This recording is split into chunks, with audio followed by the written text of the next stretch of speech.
Was I really following the path that I really wanted to do? Now, I'm not going to knock corporate because I had a great time in corporate, but there are parts of corporate that were difficult. There's, bullying occurs in corporate. There's not enough support for women in corporate. It is still quite a male-dominated space, but I will say that quite a few men supported me in my career.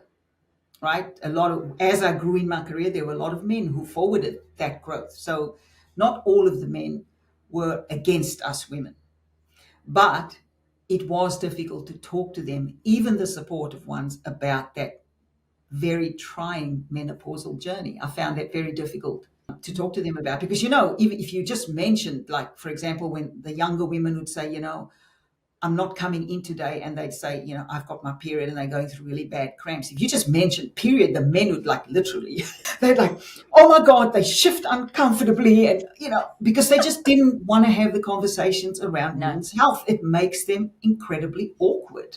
I hope that changes.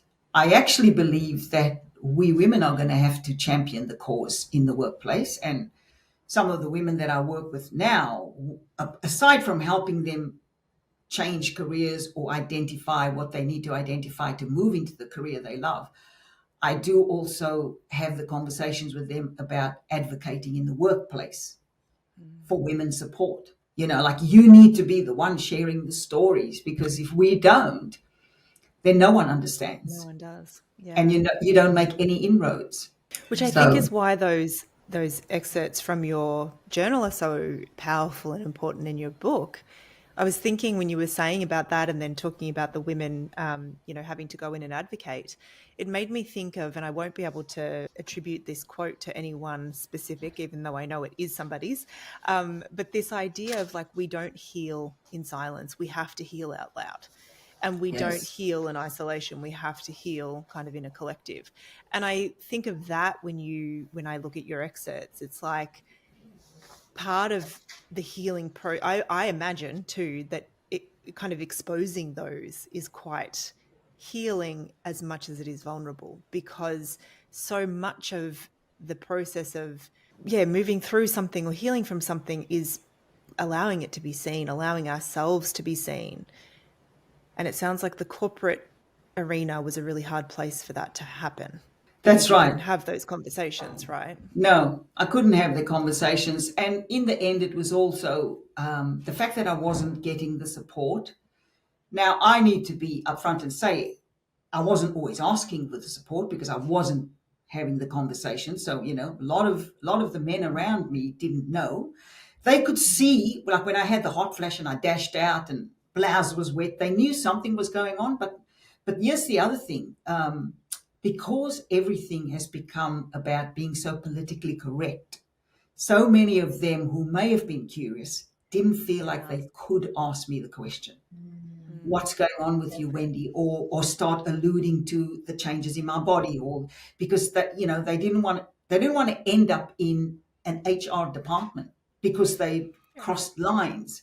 Yeah. And so there's so many conversations and steps that need to happen to make it safe for women to speak about it, but also for men to actually approach a woman and say, what help do you need? Because I've also seen women go off in corporate and accuse men and say certain things about them and say, how dare you ask me that question? Well, then how do we actually move forward? We do have to create safe spaces for the conversation for both parties, because otherwise, how do you actually have the conversation? So I see that as a downfall on both sides, right? I have seen women, when men have braved it and have asked me, there have been one or two when I was still in corporate, I was open to it. I said, look, you don't want to know. I would say to them, you don't want to know about this menopause thing. I said, this is what it does to me. You see me run out of the meeting rooms. I've run out of the meeting rooms because I'm afraid I'm going to throw up all over the table. Or, the hot flash is so bad that, I literally feel like my head's going to come off my head because I'm so hot. I need to get to the bathroom to cool down, all of these things. I said, and then I'm embarrassed because my blouse is sticking to me. You start dressing in layers, all of these type of things.